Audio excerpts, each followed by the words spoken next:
menguak rahasia sungai Efrat di akhir zaman.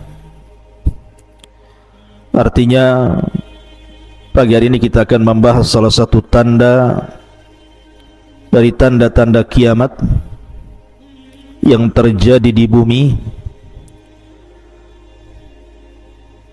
khususnya di sekitar sungai Efrat. Apa yang terjadi di sungai ini? Kenapa pula kemudian menjadi salah satu tanda dari tanda-tanda kiamat? Apa yang terkandung dalam sungai ini? Dan apa peristiwa yang akan berlaku di sungai ini? Sehingga Nabi SAW menyebutkan di beberapa riwayat tentang sungai Efrat ini. Ma'asyiral muslimin yang dimuliakan Allah Subhanahu wa taala, ada 3 hadis yang saya akan bacakan dulu berkenaan dengan masalah sungai Efrat ini. Baru kemudian kita akan bentangkan penjelasannya. Hadis yang pertama dikeluarkan dari Imam Al-Muslim di dalam sahihnya dari sahabat Abi Hurairah radhiyallahu anhu, anna Nabiy sallallahu alaihi wasallam qala la taqumus sa'atu hatta yuhsarul furatu an jabalin min dhahabin yaqtatilun nas alaihi fayuqtalu min kulli mi'atin tis'atun wa tis'un wa yaqulu kullu rajulin minhum la'alli akuna ana alladhi anju. Kata Nabi SAW dari Abu Hurairah radhiyallahu an, kiamat tidak akan terjadi sampai sungai Efrat mengering hingga muncullah gunung emas di dalamnya. Manusia pun saling membunuh untuk mendapatkannya. Dari setiap 100 orang yang memperebutkan gunung emas itu, akan terbunuh 99 manusia dan tersisa 1. Setiap orang dari mereka mengatakan, mudah-mudahan akulah orang yang selamat itu. Ini hadis pertama, riwayat Muslim. Hadis yang kedua masih riwayat Muslim, dari Ubay bin Ka'ab radhiyallahu an qala, dia mengatakan, la yazalun nas mukhtalifatu a'naqihim fi talabid dunya. Sami'tu Rasulullah sallallahu alaihi wasallam yaqul yushiku an yukhsarul furat an jabal min adh-dhahab fa idza sami'a bihi an-nas saru ilaihi fayaqul man indahu la in tarakna an-nas ya'khuduna minhu la yadhhabanna bihi kulluhum. Qala fayaqtatiluna alaihi fayuqtalu min kulli mi'atin tis'atun wa tis'un. Dari Ubay bin Ka'ab radhiyallahu anhu, dia berkata, orang-orang akan terus sibuk mencari dunia. Hampir saja sungai Efrat terbuka dan banyak melimpah simpanan emasnya. Saat mendengarnya, orang-orang akan menghampirinya, lalu orang-orang yang dekat dengannya berkata, bila kita biarkan orang-orang mengambilnya, mereka akan menghabiskan semuanya dan mereka akan pergi membawanya. Maka Nabi SAW bersabda, mereka berperang karenanya, dan dari setiap 100 orang 99 terbunuh dan yang hidup cuma 1. Dalam riwayat an kanzin minadh dhahab, menggunakan kalimat kanzun. Kemudian hadis yang ketiga, hadis ini keluarkan Imam Tirmidzi dari Abi Hurairah radhiyallahu an qala Rasul sallallahu alaihi wasallam yushikul furat yakhshuru an kanzin minadh dhahab faman hadarahu fala ya'khudh minhu syai'an. Hampir-hampir terbuka sungai Efrat ini dengan berisi simpanan emas. siapa yang mendatanginya jangan sekali-kali mengambilnya. Ma'asyiral muslimin yang dimuliakan Allah Subhanahu wa taala, maka dalam hadis ini ada isyarat di antara tanda-tanda kiamat adalah mengeringnya sungai Efrat, kemudian akan tampak gundukan-gundukan bukit dan semuanya emas. Ikhwatu fiddin muliakan Allah Azza wa Jalla, emas adalah barang yang sangat berharga.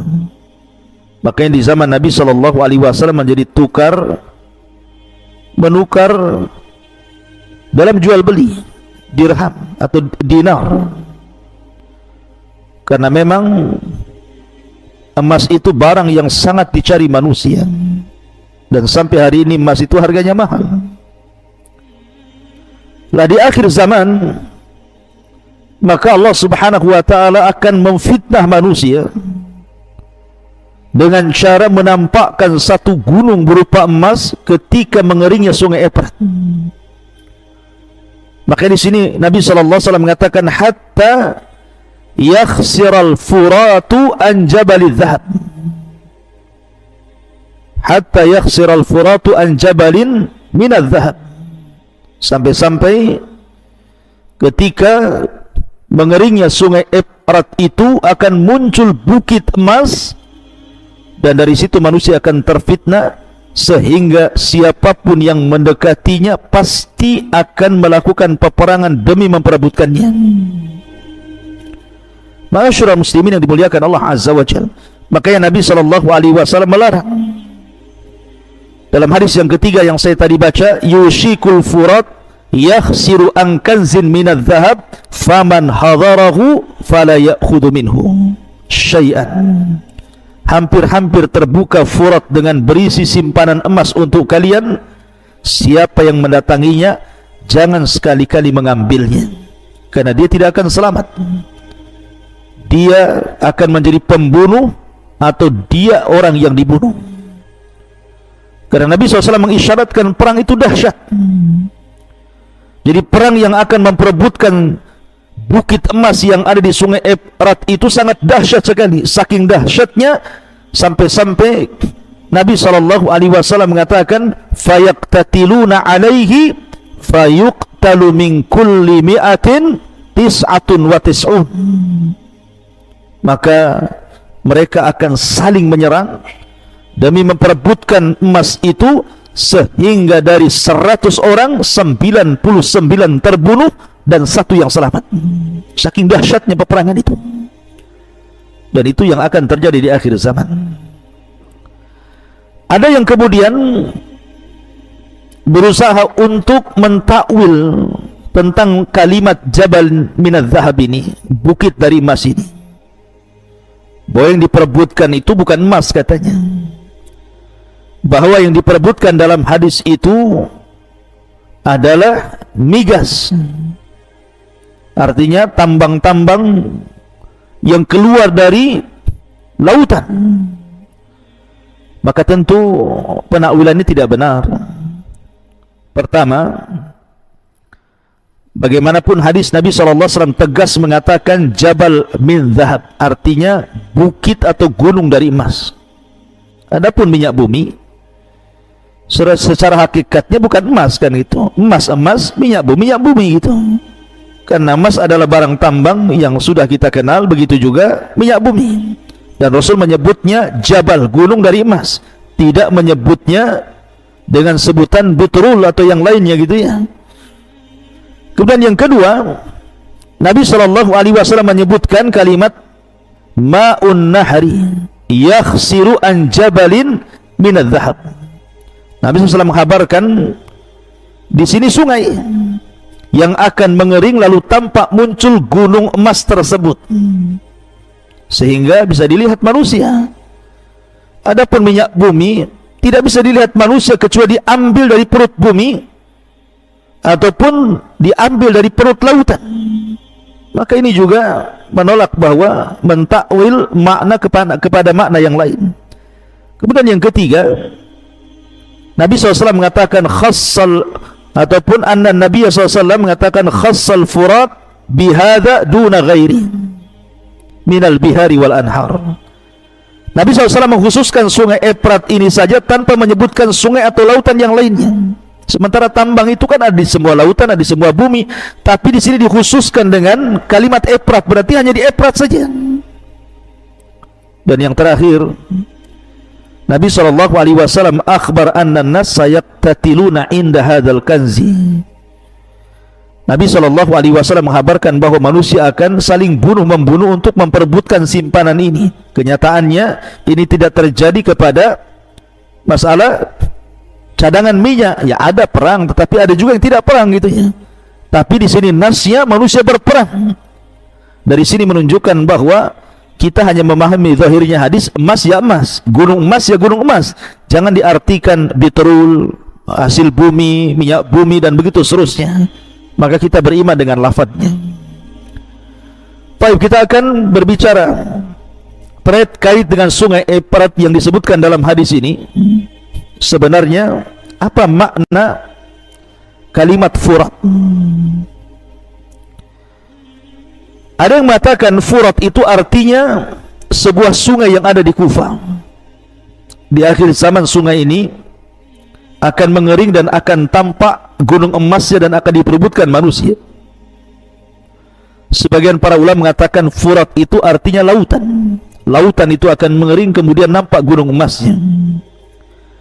Ada juga yang mengatakan bahwa Furat adalah air yang rasanya sangat tawar sekali yang ada di telaga Efrat itu. Artinya bahwa pendapat yang kuat wallahu alam, ya, yang dimaksud sungai Efrat di sini ya sungai Efrat. Yang sungai ini terletak di Kufah. Ada yang mengatakan di tempat yang lainnya, tetapi ma'ruf yang namanya sungai Efrat. Di sungai Efrat Anda bisa lihat di Google, tulis saja sungai Efrat di mana gitu ya. Ma'asyiral muslimin yang dimuliakan Allah Subhanahu wa taala. Bicara tentang sungai Efrat,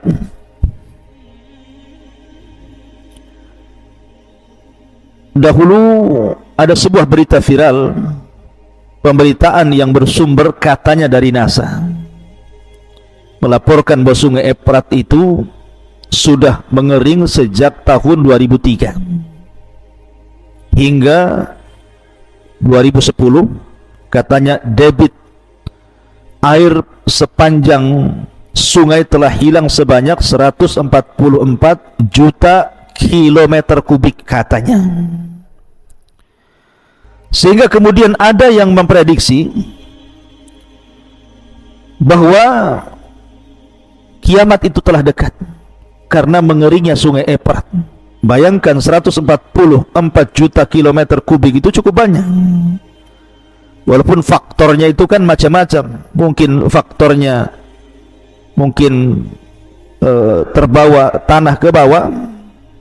Ada juga yang mengatakan karena faktornya karena ada pemanfaatan air di sungai Efrat untuk kebutuhan PLTA dan yang lainnya. Intinya bahwa dulu sempat terdengar berita seperti itu, bahwa penelitian NASA bahwa sungai Efrat itu mengering. Nah, seperti itu. Sehingga kemudian pertanyaan yang muncul kepada kita, bahwa dalam hadis Nabi SAW dijelaskan yakhsiru al-Furat, mengeringnya sungai Efrat. Kemudian anjabalin minadz zahab, kemudian munculnya gunung emas. Apakah yang dimaksud hadis ini ketika kita melihat bahwa sungai Efrat itu sudah mengering? Berarti tanda-tanda itu sudah akan muncul. Artinya apakah mengeringnya sungai Efrat itu yang menjadikan mantuk daripada hadis ini, ataukah yang lainnya? Karena ada orang yang kemudian mengait-ngaitkan dengan keringnya sungai Efrat itu dengan tanda-tanda kiamat, bahwa telah dekat akan muncul tanda-tanda kiamat besar. Maka kalau kita perhatikan, sebenarnya yang menjadi pokok inti dari hadis ini bukan masalah mengeringnya sungai Efrat, Tetapi Nabi SAW hendak mencegah pertikaian banyak orang yang hendak memperebutkan gunung emas itu sebenarnya. Jadi bukan karena sungai itu mengering atau tidak mengering. Maka dari itu Rasulullah SAW mencegah jangan adanya pertikaian dengan melarang barang siapa yang mendekatinya maka jangan mengambilnya, sebagaimana hadis riwayat Tirmidzi tadi. Dan ini kita bisa lihat perkataan daripada Al-Imam Al-Mubarakfuri yang mengatakan bahwa inti daripada hadis tersebut mencegah terjadinya pertikaian dan kehancuran akibat saling membunuh, sebagaimana isyarat daripada hadis Nabi SAW an Abi Hurairah radhiyallahu anhu qala Rasul sallallahu alaihi wasallam taqiul ardu afladha kabidiha amthala al-ustuwani min al-dhahabi wal-fiddati fayaji'ul qatil fayaqulu fi hadha qataltu wa yaji'ul qati' fayaqulu fi hadha qata'tu wa yaji'us sarik fayaqulu fi hadha quti'at yadi thumma yada'unahu fala ya'khuduna minhu syai'an. Dari Abu Hurairah radhiyallahu anhu, Nabi bersabda, kelak bumi ini akan mengeluarkan semua isi perut semisal tiang dari emas dan tiang dari perak. Lalu akan datang seseorang membunuh seraya berkata, karena emas inilah aku membunuh. Lalu datang pula orang-orang yang memutuskan tali silaturahim karena dunia dan berkata, karena emas inilah aku memutuskan silaturahim. Menunjukkan bahwa harta tidak kenal saudara. Mana ada harta kenal saudara? Berapa banyak saudara berkelahi gara-gara warisan kan gitu. Lalu datang pula seseorang pencuri seraya berkata, karena benda inilah tanganku dipotong. Kemudian mereka semua meninggalkannya begitu saja dan tidak mengambilnya sedikit pun. Hadis ini dikeluarkan Imam Muslim. Ini menunjukkan bahwa tanda-tanda kiamat itu bukan terletak pada mengeringnya sungai Efrat, melainkan adanya perebutan harta dari perut bumi yang membuat banyak orang berperilaku buruk seperti mencuri, membunuh, memutus silaturahim.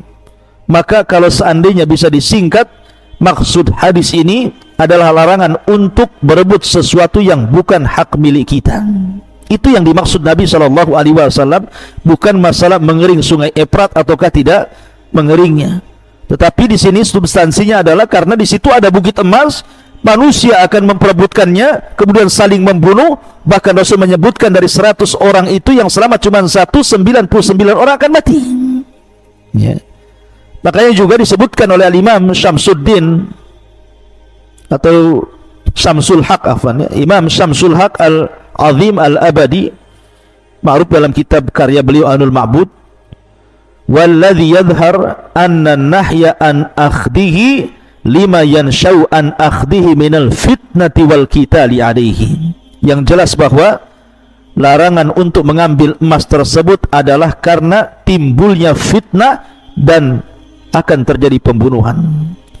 Dan juga rajaha Al-Hafidh Ibnu Hajar anna sabab al-man'i minal akhdi min hadha adh-dhahabi lima yanshau an akhdi minal fitnati wal kitali alaihi. Begitu juga senada yang disebutkan Al-Hafidh Ibnu Hajar rahimahullah ta'ala dalam kitabnya Al-Fath, maksudnya Fathul Bari, bahwa sebab dilarangnya mengambil dari tumpukan emas itu karena akan jadi fitnah dan juga akan terjadi peperangan. Intinya bahwa kalau sekarang memang sungai Efrat itu mengering, maka tidak bisa kita langsung menjazam mengklaim bahwa itu telah muncul tanda-tanda kiamat di Efrat, bukan itu.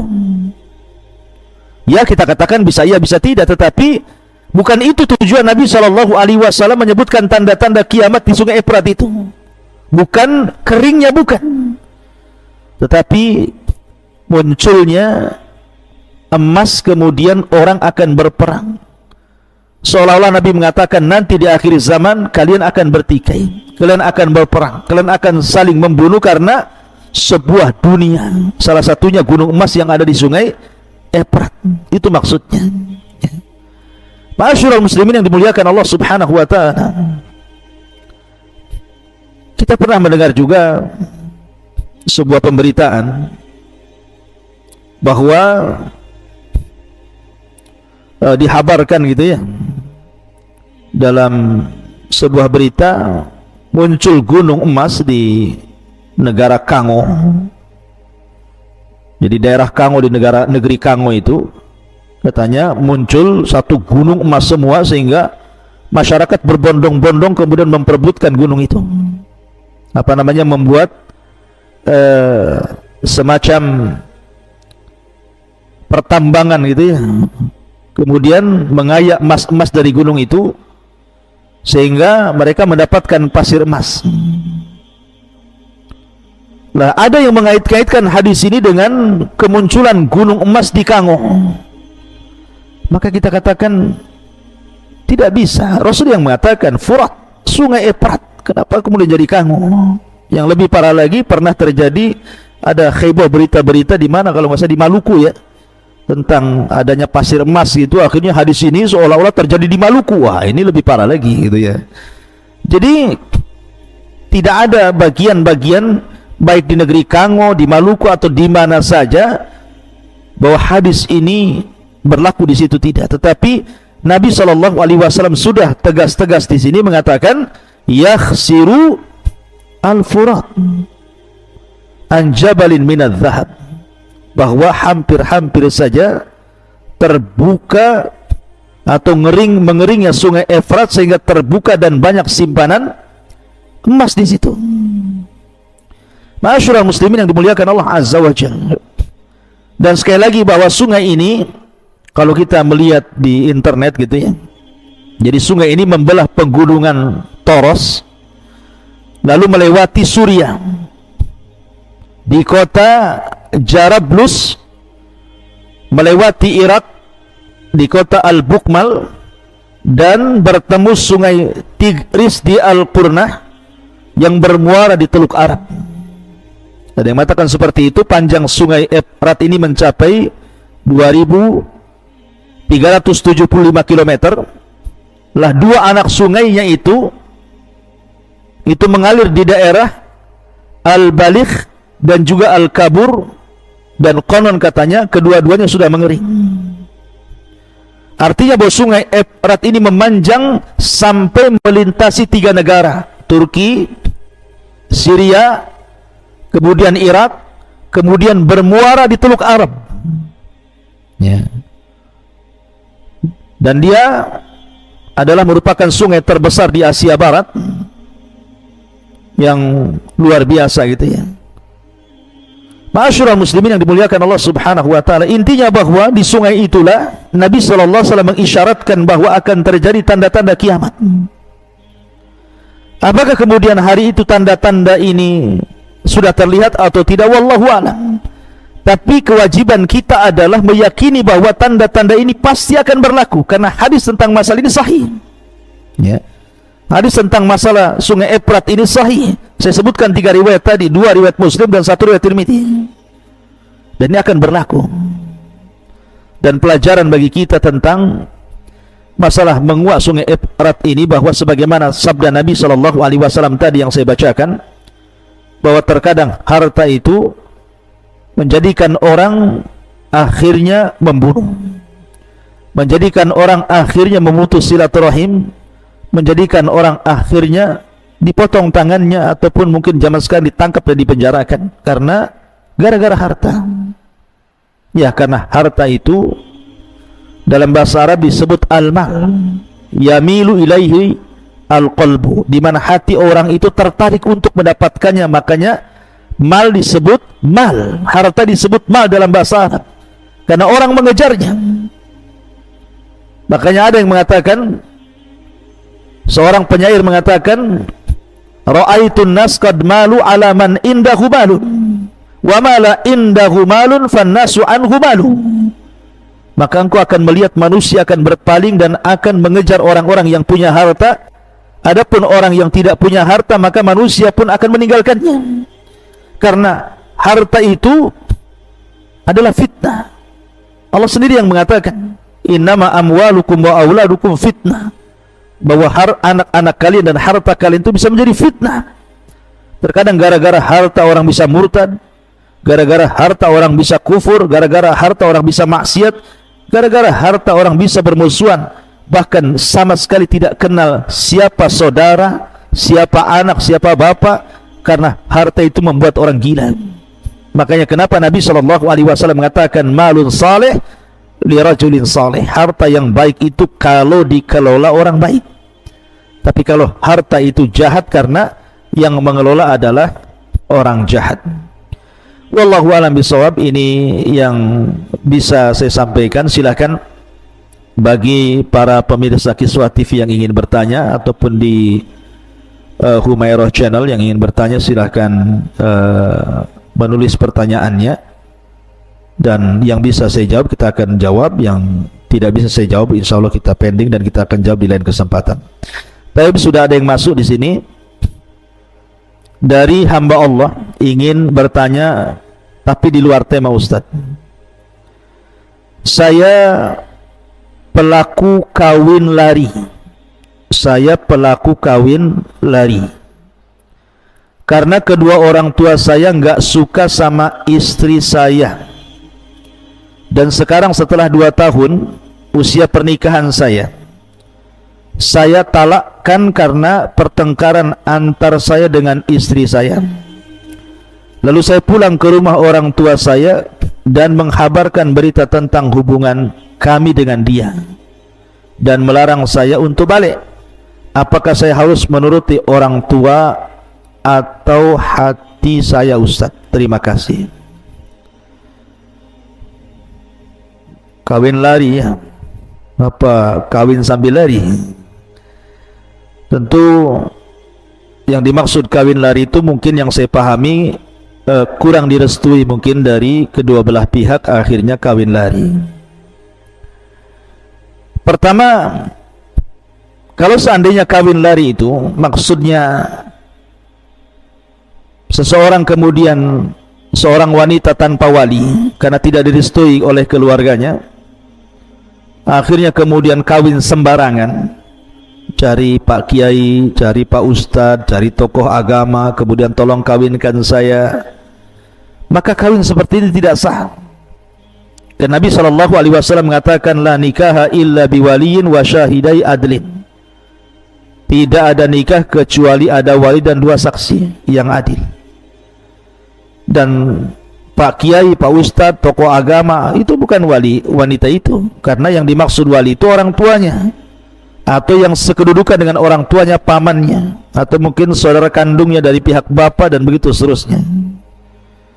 Ini kalau yang dimaksud ini, maka pernikahan Anda tidak sah. 1. Yang kedua, kalau yang dimaksud kemudian kawin lari di sini memang kawin resmi, walaupun tidak ke pemerintah, umpamanya kawin siri, ada walinya gitu ya. Kemudian wanita ini dinikahkan oleh walinya, sah pernikahannya, ya, sah pernikahannya, walaupun mungkin Anda lari dari rumah karena orang tua tidak setuju.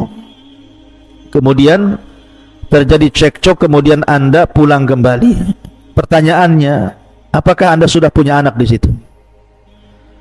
Kalau seandainya punya anak di situ, maka sebaiknya kalau Anda ingin rujuk, rujuklah dan perbaiki rumah tangga Anda, benahi istri Anda, arahkan kepada istri yang salehah. Kalau memang melihat tingkah laku buruknya si istri Anda, memang istri Anda tidak sholat pamannya, istri Anda kurang ajar, akhlaknya buruk, muamalahnya tak bagus, kemudian orang tua melarangnya, maka ikuti kata orang tua. Orang tua lebih paham daripada Anda karena dia lebih banyak memakan asam garam dalam masalah ini. Tapi kalau bukan karena itu, karena dunia, karena istri Anda miskin, karena istri Anda kurang cantik dan yang lainnya, maka perkara dunia kembali ke Anda, bukan kepada orang tua Anda. Maka sebaiknya jangan kawin lari. Kawinlah secara benar, direstui kedua orang tua, dan itu lebih bahagia. Wallahu a'lam. Kemudian pertanyaan yang kedua, bismillah, saya Zainal Arifin, Pidarsari RT 3 RW 11 Magelang. Masya Allah, ini lengkap alamatnya nih ya. Pidarsari RT 3 RW 11, RT-nya disebutkan. Ahlan wa sahlan akhi Zainal Arifin. Pertanyaannya dari beliau, mohon maaf mau tanya, apakah Nabi Adam dibentuk dari tanah berwarna-warni atau tanah hitam berbau busuk? Lalu apakah benar iblis memasuki patung Adam lalu tercantum di Al-Quran surat apa, ayat berapa? Terima kasih. Ya, alhamdulillah. Sebenarnya penciptaan Adam alaihi salatu wasalam secara detail tidak disebutkan dalam Al-Quran. Allah hanya mengatakan bahwa saya akan menciptakan khalifah. Inni ja'ilun fil ardi khalifah. Aku akan jadikan di permukaan bumi ini khalifah, maksudnya Adam alaihi salatu wassalam. Kemudian juga Al-Quran yang mengisyaratkan tentang masalah wa nafakhtu fihi min ruh, dan aku yang meniupkan ruhnya kepada Adam alaihi salatu wassalam.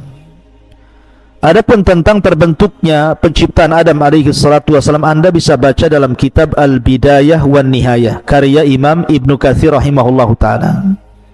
Di situ dijelaskan oleh Imam Ibnu Katsir rahimahullahu taala dengan membawa beberapa riwayat dari Nabi sallallahu alaihi wasallam dan dari athar, ya, tentang masalah penciptaan Adam alaihi salatu wassalam dibentuk dari beberapa warna tanah dan sifat-sifat tanah.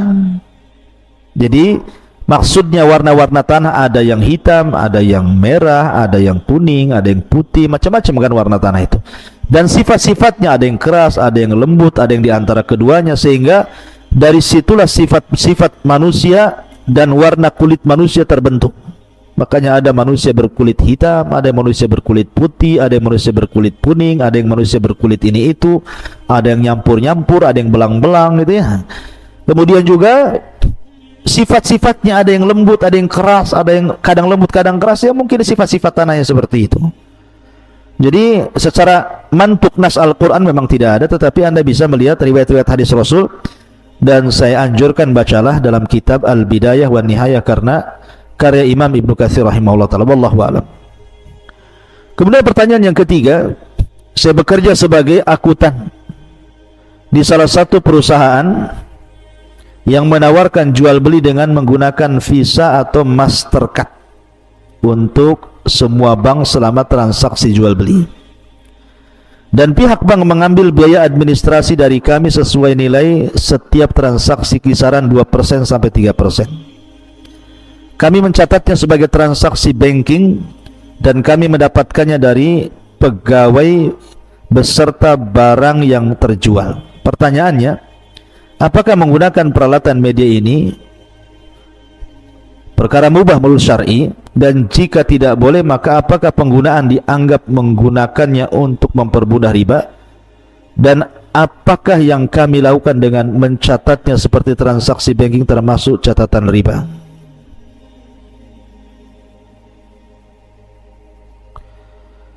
Wallahu alam. Ikhwatu fillah muliakan Allah subhanahu wa ta'ala, setahu saya biasanya kalau seseorang itu memiliki kad, kemudian belanja, kemudian tinggal kasih kadnya saja, biasanya uang yang ada dalam kad itu kan uang yang dipinjamkan pihak bank, dimasukkan ke dalam kad itu kemudian dipotong, kemudian tiap bulan kita bayar dengan bunganya. Kalau ini yang terjadi maka ini termasuk transaksi riba. Kalau yang dimaksud pertanyaan ini, maksudnya di situ yang saya pahami, maka ini transaksi riba, tidak boleh. Apalagi bank-bank yang digunakan itu adalah bank-bank konvensional, bukan bank-bank syariah yang betul-betul syariah. Kalau itu yang terjadi maka Anda terlibat dalam riba dan masuk dalam sabda Nabi SAW, la'anallahu akilar riba wa mukilahu wa syahidaihi wa katibaihi kulluhum sawa. Allah melaknat para pemakan riba, yang ngasih makan riba, yang mencatat riba, yang menyaksikan riba, semua hukumnya sama. Kemudian yang kedua, di situ juga seseorang diajarkan hutang piutang. Dalam Islam itu tidak menganjurkan hutang piutang. Hutang piutang boleh, bahkan dalam Al-Quran ada ayat terpanjang bicara tentang hutang piutang, tapi tidak dianjurkan. Boleh seorang itu melakukan transaksi utang piutang, tetapi karena sebuah hajat dan kebutuhan, bukan hanya untuk bersenang-senang. Akhirnya hidupnya penuh dengan hutang. Motor belum lunas, beli mobil belum lunas, beli rumah belum lunas, beli kasur belum lunas, beli kulkas belum lunas, semua akhirnya hutang. Jadi Anda hidup dengan hutang. Wallahu alam, itu yang saya pahami. Maka ini masuk pada masalah riba. Ya, sebaiknya kalau kita membeli sesuatu pakai uang cash saja, tidak perlu pakai kad begitu ya. Wallahu alam. Kemudian pertanyaan selanjutnya, pada saat perang Jamal, pasukan Ali bin Abi Thalib telah memerangi Aisyah dan pasukannya dengan pedang, dan tidak seorang pun yang mengatakan bahwa Ali dan pasukannya telah menjadi kafir, karena mereka memerangi Ummul Mukminin. Yang menjadi pertanyaan di sini adalah, apakah akan menjadi kafir mereka yang melaknat Aisyah sementara yang memeranginya tidak menjadi kafir? Bismillahirrahmanirrahim. Anda harus dudukan persoalan kisah tentang perang Jamal atau sebelumnya perang Siffin ini. Sebenarnya Aisyah radhiyallahu anha ketika itu menunggang unta, niatnya hendak mendamaikan permusuhan antara Ali radhiyallahu an dengan Muawiyah bin Abi Sufyan. Tetapi ketika dia datang dengan membawa pasukan, kemudian tergeraklah orang-orang munafik yang memang suka perang gitu kan, seolah-olah Aisyah radhiyallahu anha ingin menyerang, akhirnya terjadi perang. Jadi Aisyah tidak hendak berperang, dia hendak mendamaikan, ujung-ujungnya jadi perang, gitu maksudnya.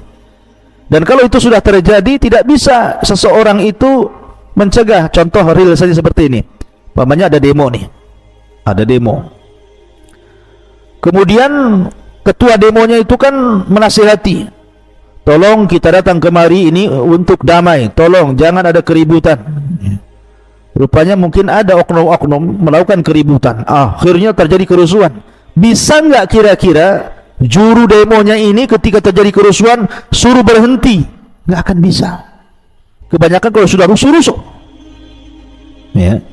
Makanya kenapa dalam Islam itu melarang seseorang itu melakukan demonstrasi kalau kemudian sama sekali tidak membawa ketenangan, malah keributan, malah kerusakan di mana-mana. Ya. Kalau menasihati pemerintah, nasihati dengan baik, bukan dengan cara seperti itu. Intinya bahwa Aisyah itu seperti itu, datang untuk mendamaikan. Setelah terjadi kemudian salah paham, akhirnya terjadi perang, terjadilah perang, maka disebut perang Jamal. Kenapa disebut Jamal? Karena Jamal itu unta, Aisyah naik di atas unta itu. Lah pasukan Ali radhiyallahu anhu menganggap bahwa Aisyah pro Muawiyah ketika itu, dan Muawiyah dianggap bughat. Kenapa dianggap bughat? Karena dia tidak mau berbaiat sehingga dianggap para pemberontak. Tetapi ingat, para pemberontak tidak sebagaimana memerangi orang kafir. Mereka masih muslim juga, cuman mereka tidak taat kepada pemerintah yang sah ya. Maka kalau pertanyaannya apakah akan menjadi kafir mereka yang melaknat Aisyah? Iya, siapapun yang melaknat Aisyah radhiyallahu anha bisa kafir, dan itu berdasarkan nas Al-Quran. Berdasarkan nas Al-Quran, Allah subhanahu wa ta'ala melaknat orang-orang yang melaknat Ummul Mukminin, menjadikan mereka bisa kufur. Adapun yang memerangi Aisyah di perang Jamal itu, ini tidak kafir. Pertama, yang kedua, pasukan yang menyerang muslim, yang diserang juga muslim. Itu lain ceritanya. Ini dua-duanya muslim. Kemudian Aisyah radhiyallahu anha datang ke situ bukan untuk berperang, untuk mendamaikan, tetapi salah paham akhirnya perang.